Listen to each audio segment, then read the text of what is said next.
ASEAN remains a major trading bloc and a partner, yet India runs a persistent trade deficit with several ASEAN countries. Does the EU deal now force a rethink of India's ASEAN strategy and its play? Well, I'm on record many times to say that the ASEAN Free Trade Agreement was also a very badly negotiated agreement that the Congress party has left behind and we have inherited. We are currently renegotiating with the ASEAN bloc to bring more fairness into the transaction, to hopefully strengthen the rules of origin.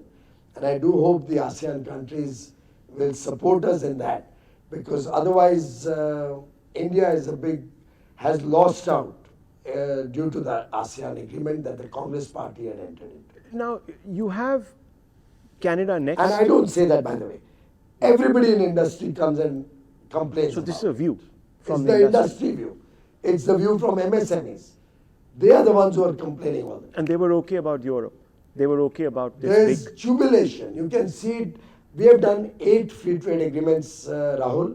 You will find the amount of stakeholder consultations we do extend, expands, length and breadth of the country we cover, and get their feedback and respect their feedback. And the reaction you're saying from industry has been positive. You find out all Even the automobile sector, agreements and the reaction of industry, and you will only see the steel, positivity. automobile, all sectors have all have given us positivity. I've talked to Chandra of Tata's, I've talked to Anish Shah, the CEO of Mahindra's, I've talked to Rahul Bharti, the ED of Maruti Suzuki.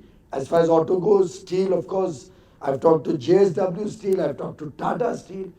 Everybody is delighted. EV manufacturers? EV manufacturers largely are Tata's and Mahindra's only. And we protected them significantly. Up to 20,000 euro, no EVs will be given any concessions. Even after that, there's only a quota of, I think, about 1 lakh of cars in 14 years from now. By which time we'll be probably selling 1 crore EVs. This is a very interesting statement, because I've been following your statements and you've been sort of also urging industry to become more competitive, Indian industry. So you've opened so many markets. Will industry now follow? What are they saying? See, I am very What is your expectation? You saw why the aren't they Honorable following? Prime Minister. Yeah. Right from 2014, he's been stressing on quality. In 14, he gave the mantra of Z, zero effect, zero defect. So much so that in his Mann Ki Baat also, he spoke about quality. In the Parliament, first day opening remarks, he spoke about. Honorable Prime Minister understands that we have to become a developed nation. We have to have high quality standards. Brand India should speak for itself.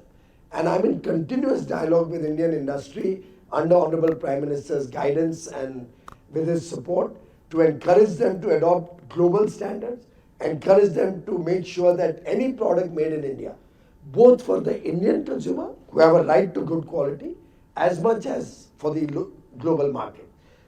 What we want to see is those old days when the Congress was in power, when you went to a shop, you would say, "Arey bhai, jara export quality maal dikhana." Because unfortunately they had institutionalized, particularly through their opening of the Indian market for influx of goods from countries which had substandard quality production.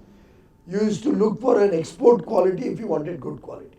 What we wish to see is an India where you go to the market and you see any product and it's high quality.